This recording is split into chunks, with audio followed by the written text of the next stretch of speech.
I'm so frustrated. Why can't anything go right today? The year of the snake will not end. I'm just done. Yeah. I feel like the exhale is where we're both at, no? Yeah, it's getting better right now because you're here Oh, that's nice. and I trust you, Oh, that's sweet. which isn't something that I can say about everyone in our lives. Yeah, and you know what? Today, if you're down, Yeah. I want to talk some shit. Oh, yes. Oh, Let's let it all out. Let's spill all the tea. Let's talk some shit Let's talk it. about idiots in our lives. Yes, because I'm done. Okay. Hi, I'm Miles. Hi, I'm Joey. This is SPILF. Huh. Someone is going to get hurt today. There are days where co-parenting just isn't going that smoothly because of the most basic things. Like, do you deal with this at all in your co-parenting situation? Like deeply so, to the point where recently I have been asking ChatGPT if there's a way to parallel parent and co-parent at the same time, and what is the best method for that. Like, and I know it's not, it's literally AI. It's just like I get so fed up with the amount of meaningless nowhere conversations. I don't get it. For me, I get most frustrated with anyone, not just my co-parent, when they just can't seem to handle their shit. Like, this is so basic. Did you just get here like, to Earth yesterday? Yeah. Were you born yesterday? Like, why can't you do the basic thing? Yeah. I mean, I get frustrated at that too. I just think it's like too much talking. At least for me, we don't need to interact this much. That's really where I'm at. And we're not friends. Like, why are we pretending we're fucking friends? Like, it's not, you're not a bad person, and I'm not your friend because you are horrible. It's just like, you're not my fucking friend. Like, I don't want to chat with you all fucking day. What do we need to talk about? Logistics. But even that seems impossible sometimes. Yeah. I mean, what comes up for you with the co-parenting stuff? Mostly logistics? I mean, I think through my most frustrating times, whether it's at work or when I'm in a relationship or in co-parenting, for me, it's just weaponized incompetence. Do you want to explain what that means? It's when someone says or even believes that they're incapable of doing something, but what they're really trying to do is get you or me to do it for them instead. And so it's like, I'm so helpless. I don't know how to help me. I'm poor. Okay, but why do people do that? I think that if you've been raised or you've just grown up and figured out that, hey, if I can't do something, but someone else will if I just don't, then that's the skill you learn. Instead of learning the skill to do the thing, you just learn to say, I don't know, but someone always takes care of it. When you said that to me for the first time, I was like, first of all, we should start a band called that. And then secondly, what an amazing way of explaining what the fuck we're talking about. Right. So let's take it apart and unpack it. Right. Okay. There's the incompetence part. Right. Of there are so many things that some people just haven't seemed to develop the skill or the know-how to do. But it's so frustrating when it's something really basic, like I don't know how to book an appointment for your children, or like I don't know how to respond to text messages, or I don't know how to read. I've had conversations with my business partner. What would it take for these people to get that done? I was like, read with their eyes open. Okay, so they can't seem to do that. Yeah. Okay, so there's the incompetent part. And then there's a weaponized part. Well, if I can't do this, then you have to. Yeah. I feel a little bad agreeing with you so hard because I think there are things I'm really incompetent at, but I at least ask, like, hey, will you show me how to do this? It's also way more technical. Like, I know how to make a fucking appointment. I know how to be on time. I know how to respond to something. I could send a fucking email. I know how to make ChatGPT look like I didn't just copy and paste it. What about that one? That one's my favorite. Imagine that. That's my favorite one.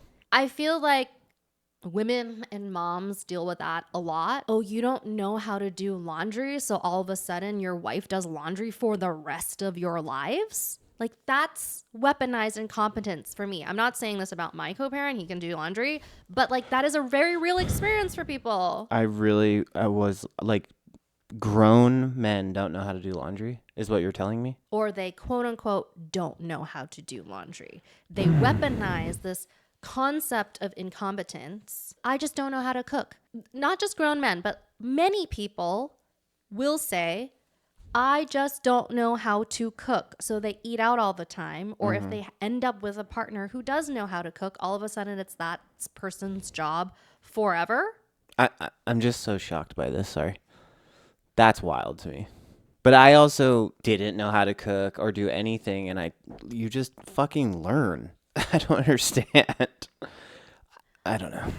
Unless someone always does it for you, and instead of learning the skill that you learn is, if I say I just can't, it will get done anyway. And that is what weaponized incompetence is. Right. Manipulating others into overextending themselves or covering your ass. You put up your hands and go, I don't know. This is an anecdote that I've used with a lot of my guy friends, especially as they're about to have a baby or they already have kids. And I fully ask them, because I am so sick of women dealing with weaponized incompetence. I ask them, and you can try it out with any of your dad friends or soon to be dad friends, never be the parent who doesn't know their child's shoe size. I cannot tell you how many dads that I could go up to and say like, hey, what's your kid's shoe size? And they will have no idea. No idea. And you ask a mom the exact same question and they know right away. That's insane to me. And that's just the tip of the iceberg. Because when you don't know your kid's shoe size, you're also not the one buying them new shoes and knowing when they grow out of their old shoes. So if there is a man out there who has a child and you don't know their shoe size, you are not the default parent and you are not trying hard enough. I'm sorry. I'm going to have to agree with that. That's just insane, though. Like, give me a fucking break. I would invite any of the women who are watching, leave it in the comments. Does your partner know your child's shoe size? And if they don't, do you really feel like your relationship is equitable? No, probably. I just can't imagine, like, that's a lot for me. That's wild to me. But I also do everything on my own with my daughter. So I'm just like, how? I mean, I don't know how to do hair as well as somebody else, but I also didn't grow up with hair, you know?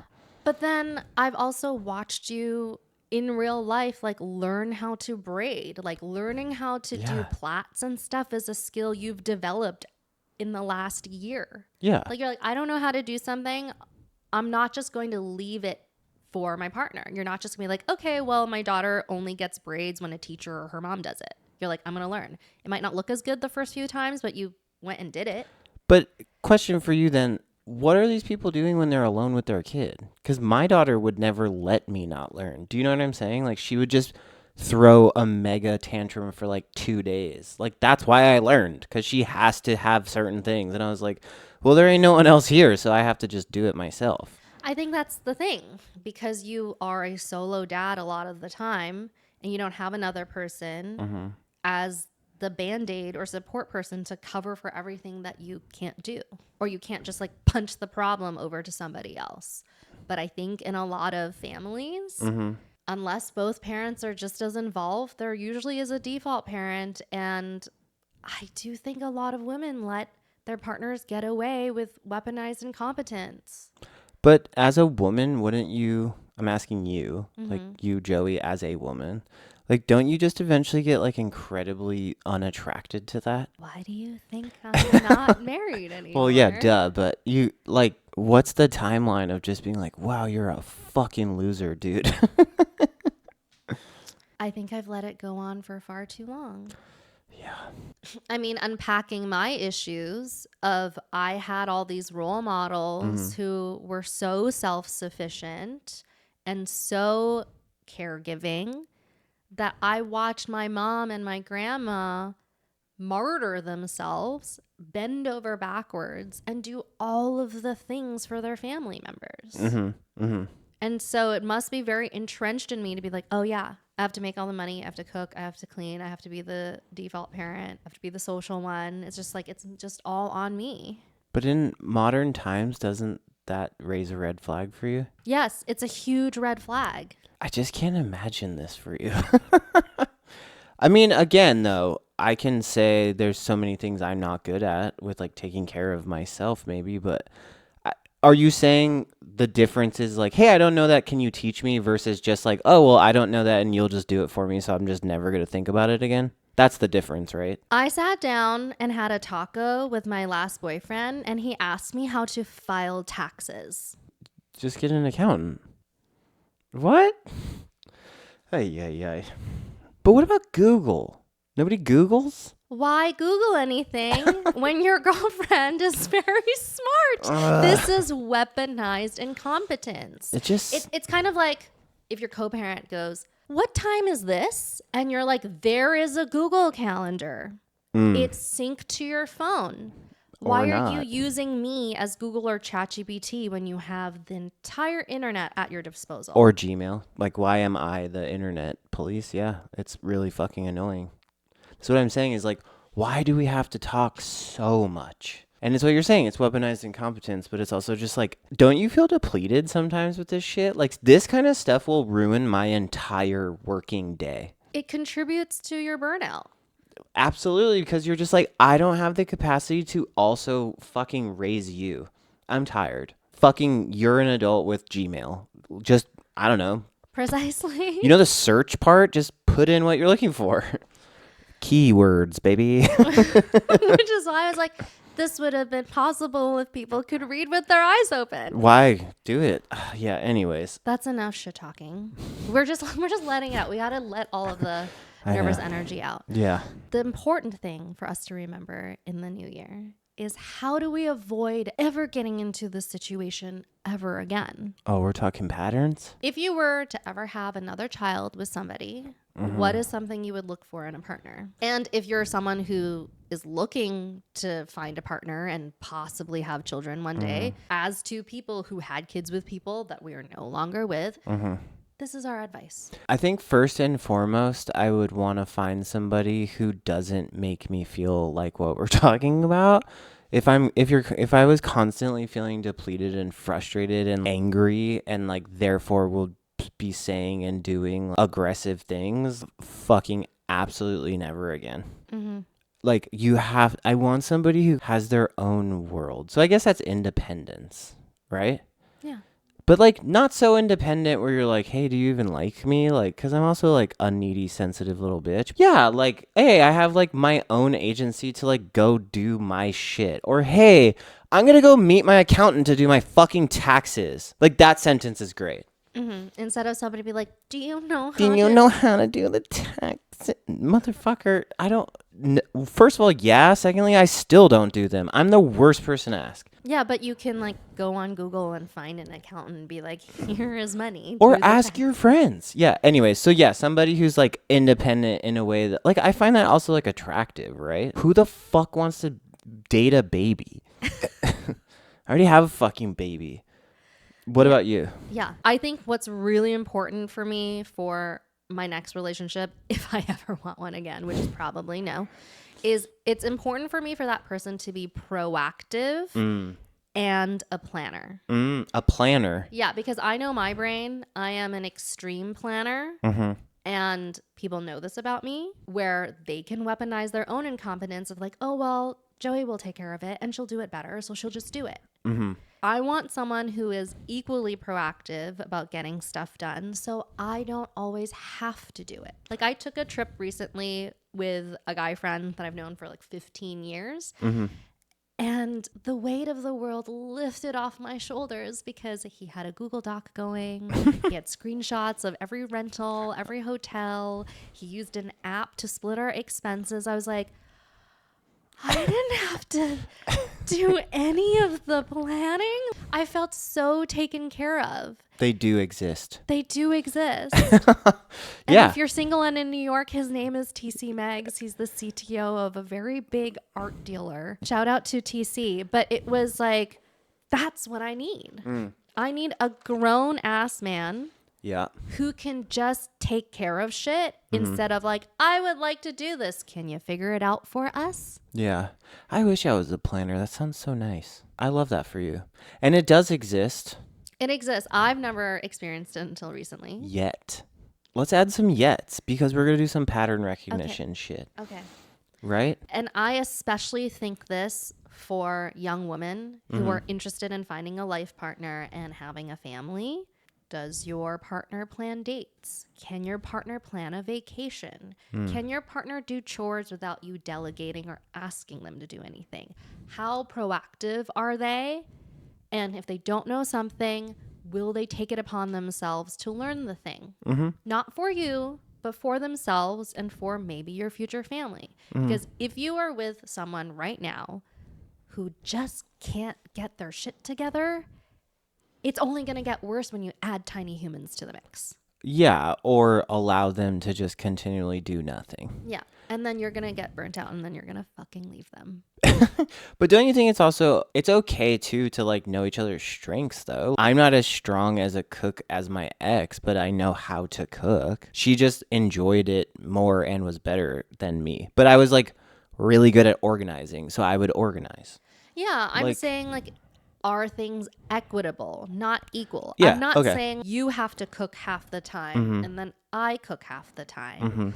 But for example, if it takes me 45 minutes to make a meal every single night, you have to do the dishes, but that's like 10 minutes worth of work. So what else are you doing? I see what And you mean. it doesn't have to be 50-50, but it shouldn't be 99-1. No, but what about the whole trad wife movement right now?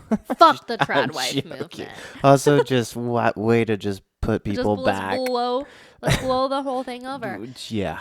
For me, the concept of a trad wife in performing things for a camera where you're like making bread from scratch every single day, it's like, and you're doing this in front of the camera and your children aren't around, it's like, well, then who is actually doing child rearing? Nannies. Yeah. So you don't like trad wives. Okay, cool. Me neither. I think that's weird. It would also freak me out. It would freak me out to be that taken care of. I'd be like, this feels like I'm sick. The traditional role of like the man provides and he earns money, and it's like, okay, he earns money from 9 to 5 and he puts his feet up, but then you've cooked and cleaned all day and then you continue to cook and clean and take care of the children all night. Like, that's still not equitable to me. In what major city can people afford to have one income anymore? Like, fuck off. Right. Yeah, if you live in buttfuck Kansas, maybe, but like we live in LA. You gotta work. We're both working. We're all contributing. We're all doing the same shit. We're all going to school together. Like, we're all doing it together. It's a new era. But I think the misconception about these internet famous trad wives, it's like they are performing trad roles while making millions as an influencer. But they also live in buttfuck nowhere. Right. Some of these women are probably really burnt out because they're doing all the trad wife things. They're building empires and their husbands do nothing. Yeah, but I mean, actually nothing. I agree with you, but I'm also like, what is even fucking real about that? Like, you never know on the internet. We can't assume. Yeah. We just can't. That could be like all they do all day because somebody else takes care of their kids. Like, legit. So if you don't want to be trapped in a relationship where you do all of the work. As two people who have seen the good and the bad, how do you think we could maybe help people not end up there? You know what? I've thought about this recently. If you are really a girl's girl, call your boyfriend's ex. Whoa. If you are dating my ex, or if you would Whoa. like to date one of my exes, I welcome you to call me as a reference. Like a job. Yeah. Because 0 people will be truly honest about why they were fired from their last job. Ooh, T. Okay, so if a girl called you and was like, I'm dating blank, blah, blah, blah, you would keep it real? Absolutely. Because I am a girl's girl. Mm-hmm. I'm going to believe the other woman more than I am going to believe the guy who's trying to sleep with me. Wow. Can I say something to that? Yeah. So recently, literally 3 days ago, I was having a convo with my ex about something going on, and like her boyfriend came up, and she was like, "You don't trust that I have our daughter's like best interest in mind?" And I was like, "Oh, I trust that you do. I just don't trust men." And she was like, "Whoa." And I was like, "Yeah, I don't fucking trust a man as far as I could fucking throw him. Like, we're just built differently. Like, we're horrible." Yeah. I'm not even trying to be a man hater, but it's No. like I'm always going to believe a woman more. Yeah. Yes. Yeah. I mean, at least, yeah. Okay, yeah. I'll give you a and yeah. like, Yeah.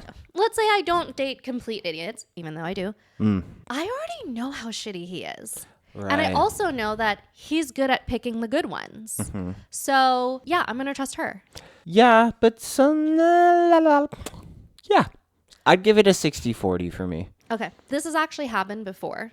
Okay. Where someone entered like the talking stage with an ex of mine. Okay. And they knew I had been with this person for a long time. Mm-hmm. They actually texted me, and then we ended up having a very long phone call. Mm-hmm. Obviously, I hadn't been with this person for many, many years. I was married, I had kids, whatever. I was not a threatening ex to call, but we knew each other. So she did the reference check. And I was like, girl, let me tell you.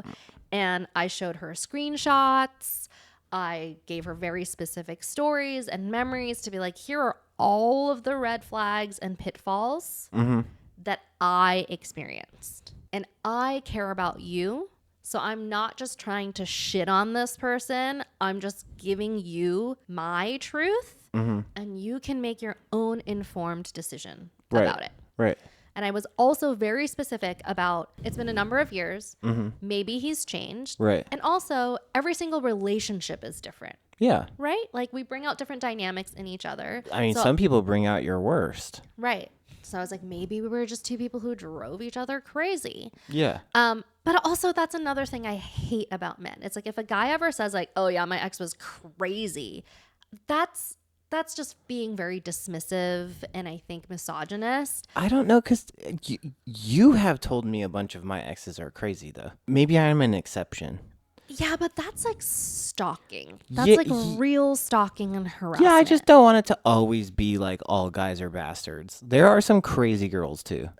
Yes. I do hate that guys are assholes, girls are crazy, though. Everyone sucks. Yes, but that's like a default, right? Like Yeah. if I Yeah. hear a guy and I ask them, when was your last relationship? How did it end? And they didn't give me a more nuanced answer. We were drifting apart. We wanted to move to different cities. You know, like we just felt like roommates, you know, some other pretense to that. If their immediate thing was just like, oh, she was crazy. Yeah. My reaction is, what did you do to drive her crazy? I mean, I guess I get what you're saying. I actually wouldn't. Yeah, I wouldn't say anything like that about any of my exes. Right, because you're not an asshole like that. I would describe some of them as assholes. Yeah, but you would give context. But Yeah. if it's just a blanket, like, oh, she was insane. Yeah, it's too easy to call women crazy, Yeah, for sure. yeah. Although I have experienced a crazy person who happened to be a woman.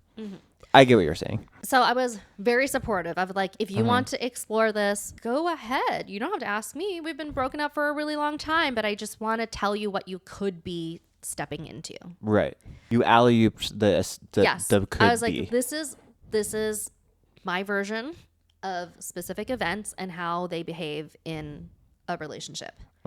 And this is what happened to me. I'm not saying it's going to happen to you, but you should at least know. Yeah. And I came with receipts, right? And, you know, this person did end up in a relationship with that person for multiple years when it inevitably ended. And a lot of those behaviors and patterns repeated themselves. You know, we had this long, teary-eyed conversation post their breakup because I care about this girl. About how hurtful it is. Yeah. Your sister's in a way of like, yeah, like I also really loved this person. And they also did these really hurtful things to me. Yeah. But there was no way I could have stopped it. But I wanted you to at least know. Yeah. I mean, I think that's really awesome of you.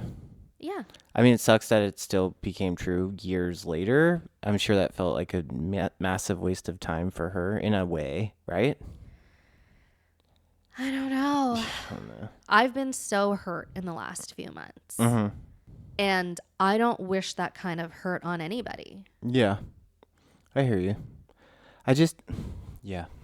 Like, she came back and said, in retrospect, every single time I noticed one of these red flags, it immediately brought me back to that conversation we had before him and I started dating. Right. And now I really see how all of those behaviors manifested again. Do people really change? Like, if they haven't gone to therapy, if they haven't done the work, if they haven't examined the dark side of the shit that they do, can they really change? If it's been fucking 4 weeks since our breakup before you got into a relationship, do you really think our person has become new and improved overnight? No.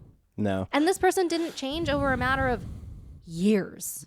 I mean, yeah, I experience that all the time.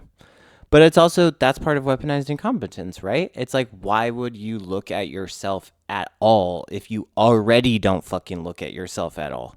Mm-hmm. I mean, it's just selfish brat shit. And you just dump all of the problems Yep. that you had with one partner and you like dress it all up in the honeymoon phase of the new person, and then you just dump on them again. That's been my biggest realization. Tell me if you feel the same way. It's just like how much everyone is a fucking actor. Like, you can't act your way out of bad behavior. I know that I have bad behaviors and I am upfront about them. These are people who like manipulate, and tell me if I'm wrong, and then they act. First, they start with love bombing. Oh, yeah, that part too. Mm-hmm.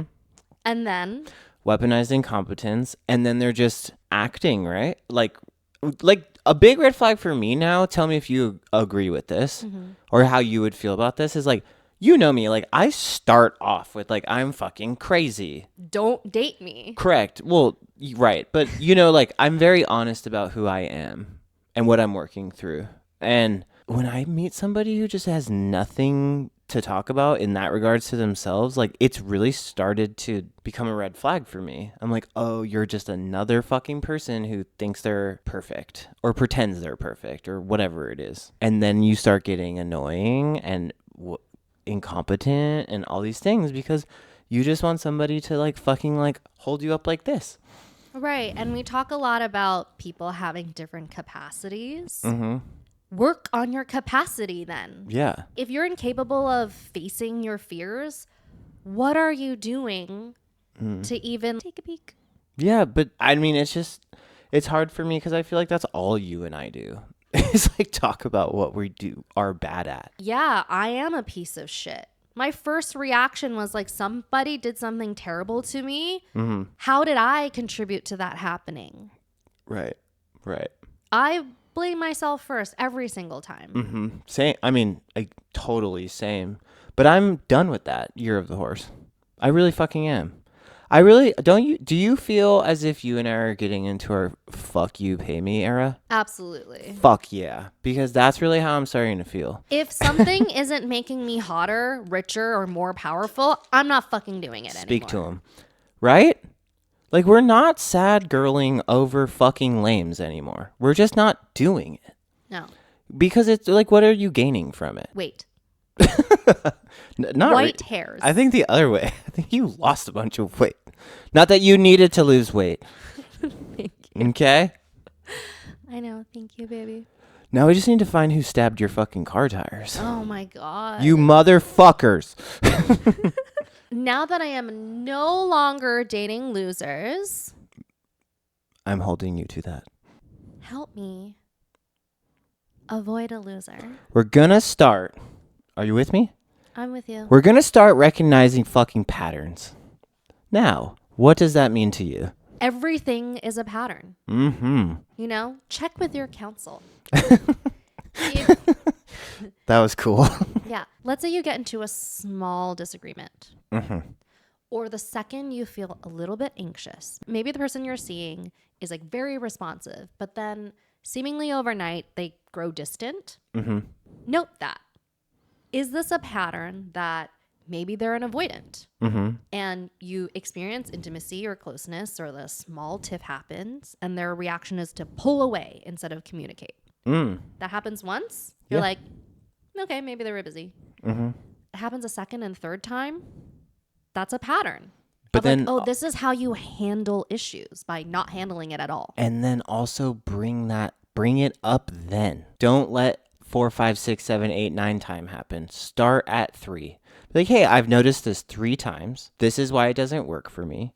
Is there a middle ground we can find together? Mm-hmm. And if they sit there and go like this, fuck them. Like, be done. Do you get what I'm saying? Yeah. Like, you gotta work. This shit is work. A relationship is a full-time job. And both people need to work on it. Yes. It can't be one person who like runs away every single time there's a problem, and then you're the person who's like, let's communicate. Let's work through this. I forgive you. What can we do to make you more comfortable? It can't be that someone does all of the emotional labor of fixing things and the repair, and the other person's like, thank you for accepting all my flaws, and they do nothing about those flaws. Yes. And fucking also notice if motherfuckers don't say sorry. That's a big one. Have you noticed that with people? Or they say sorry to weaponize, right? Like, well, I'm so sorry. I'm so shitty. Fuck that. Yeah, at this point, You gotta earn it. Words just don't mean much to me anymore. Like, having been love bombed by someone who like really loved to say sorry and then entered shame spirals and all of that stuff. It's like, okay, but what are you gonna do about it now? But that's what I'm talking about. It's just talk. But it's also like manipulation. Like, if you're in a shame spiral because you disagreed, like, pattern, like, you're a bitch. You suck. That's a sucky person. It's like, have you seen those reels on Instagram where it's like women being like, he cheated, look what he's doing now, and it's guys like laying on the floor crying and like over dramatic. It's like, dude, you fucked somebody else. Like, just own it. Be like, yeah, I fucked up. Stop with all the fucking dramatics. Like, you weren't dramatic when you fucked somebody else, were you? You know what I'm saying? Yeah. Like, they weaponize their incompetence of being a decent human being and try to make you feel bad for them. The rolling on the floor thing, though, kills me. I feel like he was that guy. He is that guy. Like, he'd roll on the floor and be like, I have to go to the clinic. Like, you should. And then kill yourself, you fucking loser. Dead ass, though. I'm over it. You're the horse, baby. I don't want anyone to kill themselves, but he is dead to me. Good. Okay, so I'm going to tell you this right now. If you take him back or date one more of him, I will be going to jail. Oh my God. I swear to fucking God. I'm over it. We're all over it. Yeah. Godspeed to you. Mm-hmm. Not to him. If you hurt me, Miles will hurt you. No, I mean, like, get hurt, but, like, he's a fucking loser. You know what I mean? Like, you can't, like, everybody hurts sometimes. And by he, I mean a collective he. Yeah. There's a lot of them. There's 3 main he's, but yeah, collective he for you. Anyways, some really fucking awesome stuff did also happen. I know, we posted something to celebrate Chinese New Year. Which was like one of the dumbest posts we've ever done. Yeah, it was so quick. And cool. And we hit over 1 million views in a single day. Yeah, we went viral. Yay. I mean, that was kind of a high. Yeah, it is kind of high. It's also kind of, it feels like a justification. Because this shit's hard. Like, we really try hard with this. Like, again, incompetent in a lot of areas. You do a lot of, like, sitting there more than I do because I'm not good at it. But, like, we really want to do this thing. And it's, like, nice when somebody's like, oh, bet. Like, the fucking internet gods are like, you're viral now. Mm-hmm. I feel like it also weirdly in this society adds a little bit of, you have some weight behind you. No? I've always felt that way about us. No, like virality. Like, you look more legit. You know what? Like, why don't we say hi to some of our new followers and introduce ourselves? Okay, go for it. Hello to our new followers. My name is Joey. I am a CMO. I own a marketing agency, and I have 2 kids. And Miles is my best friend. And I am Miles. I work in disaster recovery. I have 1 kid. And I'm born and raised from LA, which you can't say about yourself. And together on SPILF, this is our podcast where we pick a different theme every single episode, and we just talk our shit. Yeah, and it's a lot of things that we felt no one was talking about. Yeah, think of us as the younger, dumber, but hotter versions of Raging Moderates. Or so we wish. I think they go viral all the time. I know. Scott Galloway, please adopt us. I know, Scott. I don't even have a dad. He'd be a great dad for me to have. Yeah. Let's start a petition. Be my dad. Scott Galloway, please adopt Miles. But if you're not Scott Galloway and you're watching this, give us a follow, a subscribe, a share. We really appreciate all of them. It goes a long way. We have set up this thing where if you send us a voice note, we will listen to it and talk about it on here. We've gotten a couple so far. They've been really nice. But please send us a voice note to heybestie@spilfpodcast.com. It's fucking fun when you do it, so just do it. You are competent enough to send us an email. And we if you're not competent enough to send us an email, fuck off. All right. Bye. Love ya.